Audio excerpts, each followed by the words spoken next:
நேர்கள் அனைவருக்கும் இனிமையான சந்தோஷமான வணக்கங்கள். மற்றும் ஒரு சந்திப்பு நிகழ்ச்சியின் வாயிலாக இன்றைய தினத்திலும் உங்கள் அனைவரையும் சந்திப்பதில் மிக்க மகிழ்ச்சி.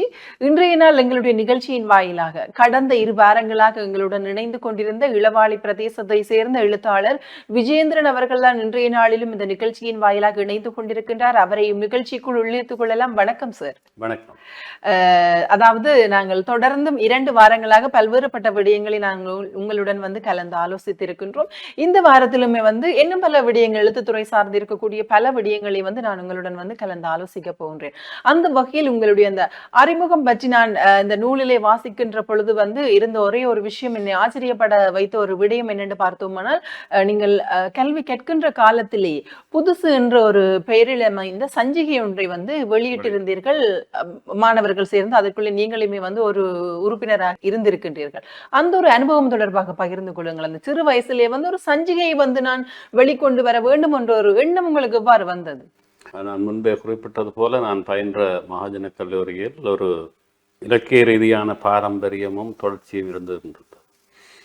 எங்களுக்கு முன்பு சில வருடங்கள் முன்பு பயின்ற பேராசிரியர், இப்பொழுது பேராசிரியர் என்று நாங்கள் சொல்கின்ற ரகுபதி அவர்கள் மாணவனாக இருந்த காலத்தில் அவர் தன்னுடைய வகுப்பு நண்பர்களையும் இணைத்து, அந்த வகுப்பு ஒரு சிறப்பான வகுப்பு, பல திறமைசாலிகள் அந்த வகுப்பில் இருந்தார்கள், அற்புதமான ஆசிரியர்களும் அந்த நேரத்தில் இருந்தார்கள்.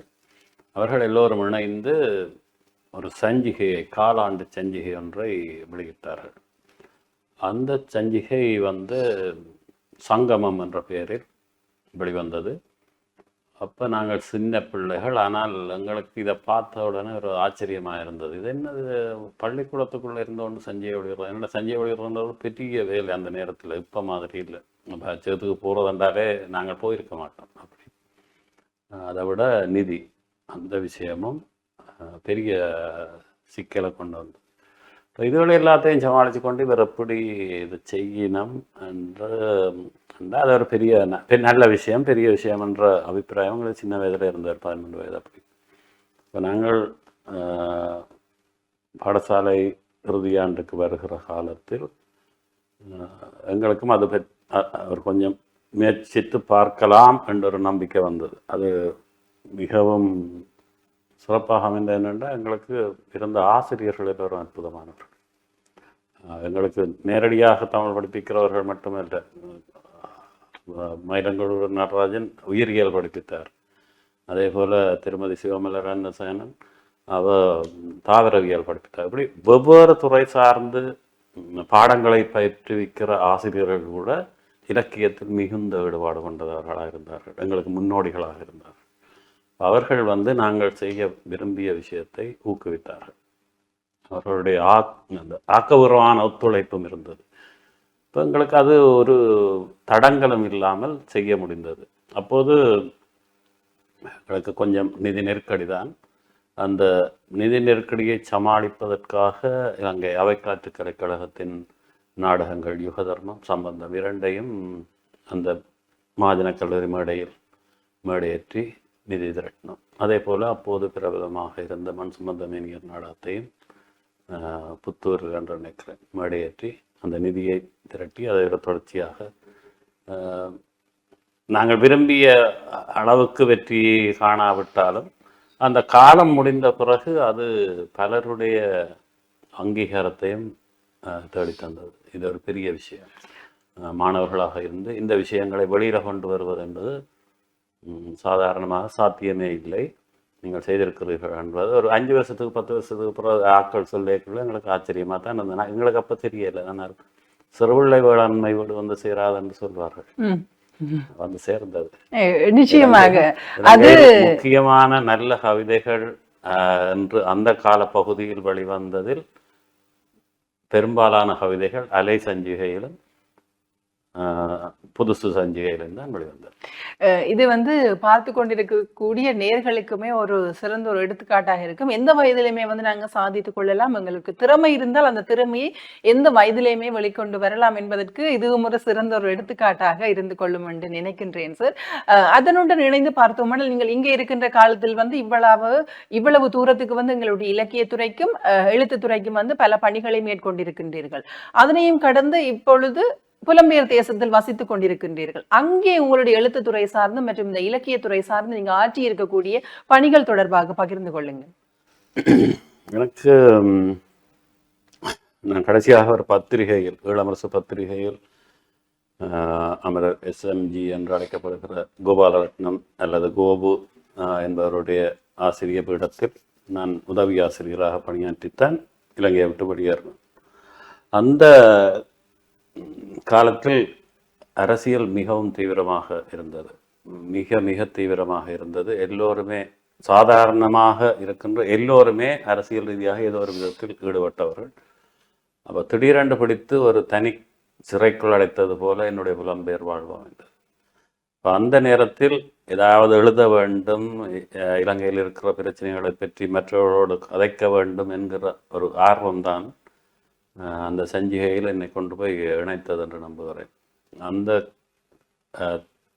தொடர்ச்சியாக அதில் நாங்கள் இலங்கை சார்ந்த பெருமளவு விடயங்களையும் எழுதியிருக்கிறோம். குறிப்பாக இலங்கையில் எல்லா தரப்பினராலும் மீறப்படுகின்ற மனித உரிமைகள் பற்றி வெளிப்படையாக பேசிய சஞ்சிகைகளில் அதுவும் ஒன்று.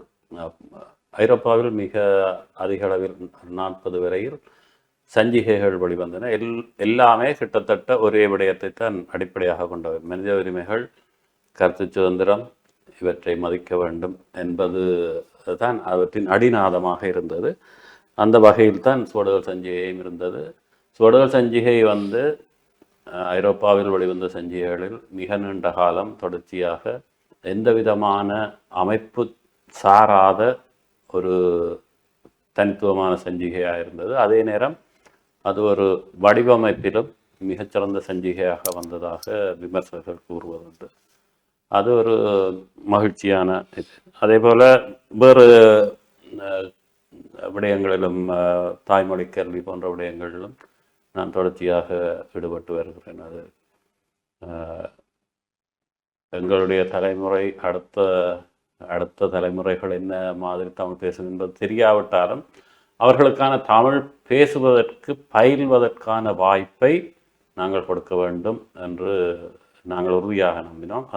அதே எண்ணத்தோடு இருந்த யாரோடும் நான் இணைந்து பணிபுரிவதற்கு எப்போதும் தயாராக இருந்திருக்கிறேன். எப்போதும் அதை செய்து கொண்டிருக்கிறேன். ஒரு புறத்தில் அதனால் என்னுடைய பிரதான இது என்னுடைய விருப்பம் ஒரு சஞ்சிகை ஆசிரியராக இருக்க வேண்டும் என்பது, அல்லது வானொலி, தொலைக்காட்சி போன்ற ஊடகங்களில் இருக்க வேண்டும் என்பது. நோர்வேயில் இருந்த வானொலி ஒன்றில் தமிழ்நாதம் என்ற பெயரில் ஒரு பண்பலை வரிசை வானொலி அங்கிருந்தது. அந்த வானொலியின் இறுதி காலம் என்னில் புரிந்து விட்டதுன்னு சொல்லலாம். அதை தொடர்ந்து நடத்த முடியாமல் போய்விட்டது. பொருளாதார ரீதியாகவும் தொழில்நுட்ப ரீதியாகவும் அது 2003ஆம் ஆண்டோடு நின்று விட்டது. அந்த காலத்தில் நான் தான் அதன் பொறுப்பாளராக இருந்தேன். அப்ப அங்கு சென்றுமே உங்களுடைய இந்த இலக்கியத்துறை மற்றும் எழுத்துத்துறை சார்ந்த பயணமும் தொடர்ந்து கொண்டிருக்கின்றது. அதற்குமே வாழ்த்துக்கள் சார். அதே நேரத்தில் நாங்கள் சென்ற வாரத்திலும் சரி, தற்பொழுதும் கதைத்திருந்த ஒரு விடயம் இந்த பொருளாதாரம், நிதி தொடர்பான பிரச்சனையை நாங்கள் பேசியிருந்தோம். பல எங்களுடைய பிரதேசத்தில் ஈழத்தில் இருக்கின்ற பல எழுத்தாளர்களுக்கு இருக்கக்கூடிய மிகப்பெரிய ஒரு பிரச்சனை தங்களுடைய நூலை அல்லது தங்களுடைய ஆக்கங்களை வெளியிடுவதற்கான நிதி பற்றாக்குறை என்பது சரியான ஒரு பிரச்சனை. அவர்கள் தங்களுடைய சொந்த முதலீட்டை போட்டுத்தான் நூலை வெளியிட வேண்டும்.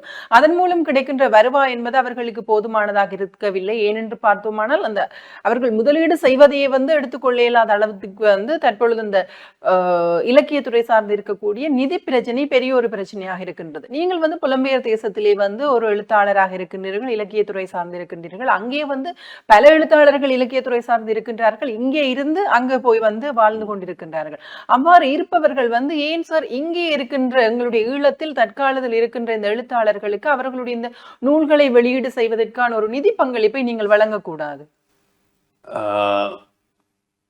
நல்ல கேள்விதான். சுவடுகள் சஞ்சிகையை நாங்கள் நடத்தி கொண்டிருந்த போது சுவடுகள் பதிப்பகம் என்று தொடங்கி சோலைக்கிளியினுடைய முதலாவது நூலை வெளிக்கொண்டு வந்தோம், காகம் கலைத்த கனவு. அதை தொடர்ந்து எங்களால் செய்ய முடியவில்லை. ஏனென்றால் அது இந்த இலங்கைக்கும் அல்லது இந்தியாவுக்கும் எங்களுக்கும் இருந்த அந்த தொடர்பாடல் வந்து சரியாக இயங்கவில்லை. அப்போ அது எங்களுக்கு பொருளாதார ரீதியாக எங்களுக்கு அதை அந்த முழு பொறுப்பையும் ஏற்ற எங்களுக்கே அது பொருளாதார ரீதியாக ஒரு நட்டத்தை தான் கொண்டு வந்தது. ஆனால் நாங்கள் தொடர்ச்சியாக அந்த முயற்சியில் இருக்கவில்லை என்பது உண்மை. நான் என்னை பற்றி மட்டும்தான் கிடைக்கிறேன், அல்லது என்னை சுற்றிய வட்டத்தை பற்றி. அதே போல் பிறகு நாங்கள் இந்த கடைசியாக என்னுடைய கவிதை தொகுதி வந்த பின்பு நாங்கள் அந்த முயற்சியை தொடர்வோம் என்ற விருப்பில் தான் இருக்கிறோம். ஆனால் எங்களுடைய பார்வைகள் கொஞ்சம் வேறையாக போய்கொண்டிருக்கிறேன். என்றால் ஒரு நூல் என்கிற போது படைப்பு என்பது ஒன்று, இன்னொன்று வந்து ஒரு அடுத்த தலைமுறைக்கு சொல்ல வேண்டிய சில விஷயங்கள் அல்லது நடந்த சில விஷயங்களின் பதிப்புகள், அவை வந்து சரியாக கொண்டு செல்லப்பட வேண்டும். உதாரணமாக 80ஆம் ஆண்டு என்ன நடந்தது இலங்கை என்பது வார தலைமுறைக்கு ஒன்றுமே தெரியாமல் போயிடும். அப்போ அதுக்கு தக்க ஒரு நூலை நாங்கள் அடுத்த தலைமுறைக்கு கையளிக்க வேண்டும் என்பது எங்களுடைய விருப்பம். அது தொடர்பாகவும் நாங்கள் யோசித்து கொண்டிருக்கிறோம். மற்றது சராசரியாகவே வாசிப்பு பழக்கம் குறைந்து கொண்டு போகிறது. எங்களுடைய தமிழ் சூழல் அவ்வளவு ஆரோக்கியமாக இல்லை என்று எனக்கு படுகிறது. அது உண்மையாக இருக்கலாம், பிழையாக இருக்கலாம். ஒரு புத்தகம் பெறுகிற போது சிங்கள மொழியில் இத்தனை நூல் பிரதிகள் விற்பனை ஆகிறது என்பதை நீங்கள் பார்க்க வேண்டும். அல்லது ஒரு மலையாள மொழியில் அல்லது கன்னட மொழியில் அவ்வளவு நூல்கள் அங்கெல்லாம் விற்பனை ஆகிற போது 8 கோடி பேர் இருக்கிற தமிழ் மொழியில் போதிய அளவு விற்பனை ஆவதில்லை. எங்களுக்கு ஒரு அது துரதிருஷ்டவசமான சூழல். அப்போ புத்தகங்களை வெளிக்கொண்டு வருவது என்பது பொருளாதார ரீதியாக மிகவும் சிரமமான ஒரு விடயமாக தான் இருக்க போகிறது. இலங்கையிலிருந்து புலம்பெயர்ந்தவர்கள் ஓரளவுக்கு அதை பொருளாதார ரீதியாக தங்களுக்கு தெரிந்தவர்களுக்கு உதவி செய்யலாம். மற்றது சமூகம் சார்ந்து இயங்குகின்ற அவர்களுடைய ஊரைச் சேர்ந்த அல்லது பாடசாலையைச் சேர்ந்த மாணவர்கள் அப்படி உதவி செய்யலாம். இங்கிருக்கிறவர்களுக்கு அது பெரும் சுமை என்பது எனக்கு விளங்குகிறது. நிச்சயமாக இந்த சபையை பார்க்கிறவர்கள் தங்களுடைய வேறு கோணங்களிலான சிந்தனைகளையும் பகிர்ந்து கொள்வார்கள் என்று நம்புகிறேன். ஆனால் எல்லோரும் எழுத வேண்டும், எல்லோரும் வாசிக்க வேண்டும். அதுதான் என்னுடைய விருப்பம். அதை நாங்கள் இந்த தளத்தில் பகிர்ந்து கொள்வதில் மகிழ்ச்சி. நிச்சயமாக சார், இன்றைய நாள் எங்களுடைய இந்த நிகழ்ச்சியின் வாயிலாக கலந்து கொண்டும் பல்வேறுபட்ட விடயங்களை எங்களுக்காகவும் எங்களுடைய நேயர்களுக்காகவும் பெருமதிமிக்க விடயங்களை வந்து நீங்கள் கூறியிருந்தீர்கள். அதற்குமே வந்து எங்களுடைய நிகழ்ச்சியின் சார்பில் வந்து மனம் நிறைந்த நன்றிகளை தெரிவித்துக் கொள்கின்றோம். நன்றி சார். நன்றி. நன்றி. வணக்கம். நல்லது நேயர்களே, மற்றும் ஒரு நிகழ்ச்சியின் வாயிலாக உங்கள் அனைவரையும் சந்திக்கும் வரையில் இன்றைய நாள் இந்த நிகழ்ச்சியில் இருந்து வெளிப்பட்டு செல்லும் நான் ரோஹிணி அருந்தவ செல்வம். நன்றி நேயர்களே.